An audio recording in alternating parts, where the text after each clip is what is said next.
Delighted to be here. I do want to ask a question. I want to ask a question coming through a couple of earlier points that were raised. The first of which, and this is kind of where the question is coming from, the political doctrines of the 20th century that are often brought up as the horrors that are done in the name of atheism. What they have in common is not a negative belief, an absence of belief in God, but a common positivistic understanding that they know the truth, like the new face of Marxism or whatever, that there's a political party line that must evolve. It's a certainty. On the idea of God, what God is, as you say, we believe in the concept of God. John Lennon said it well, God is a concept by which we measure our pain.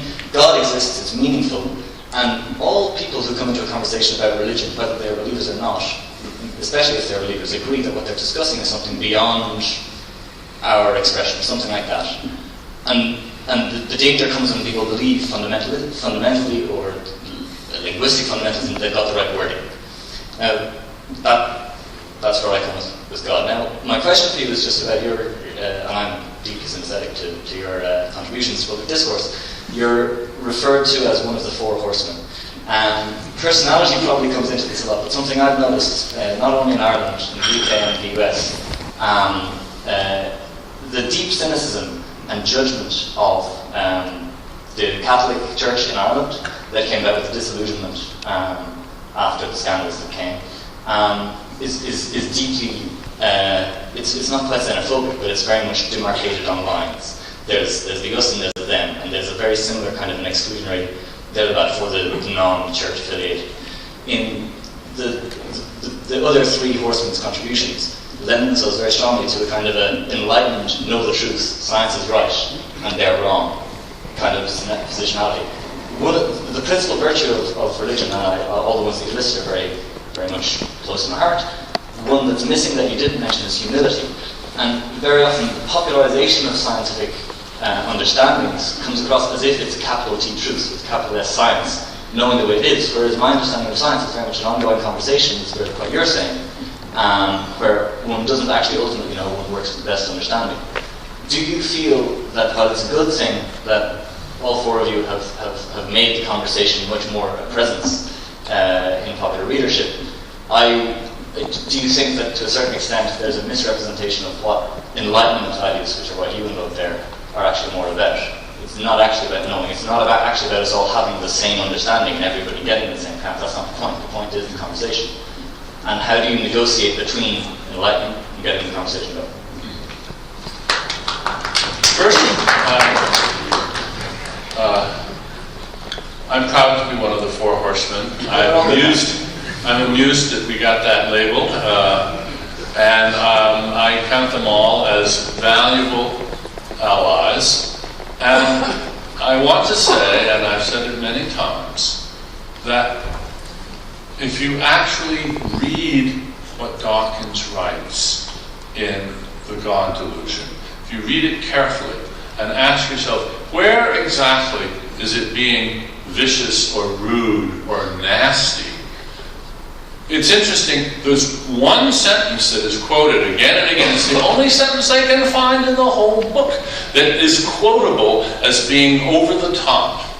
And that is actually his deliciously devastating description of the Old Testament God as one of the most evil characters in literature.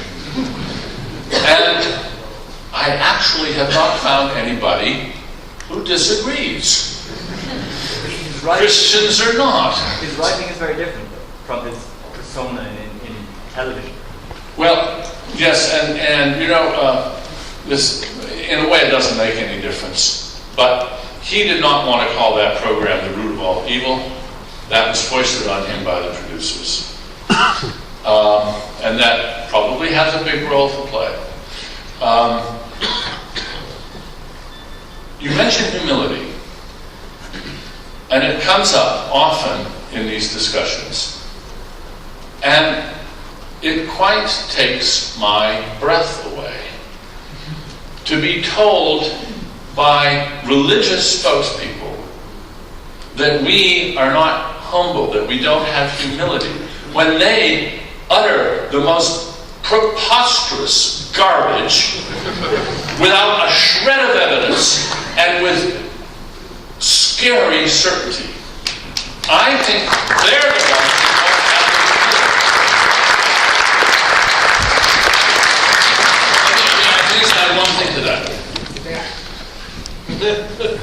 scientists, I think every scientist and philosopher has to ask, and some of them don't, of course, what if I'm wrong? What if I'm wrong? It's a very important question to ask yourself, especially if you're working on problematic, difficult, important issues that might really hurt people if you're wrong. I do not see religious spokespeople asking themselves, what if I'm wrong?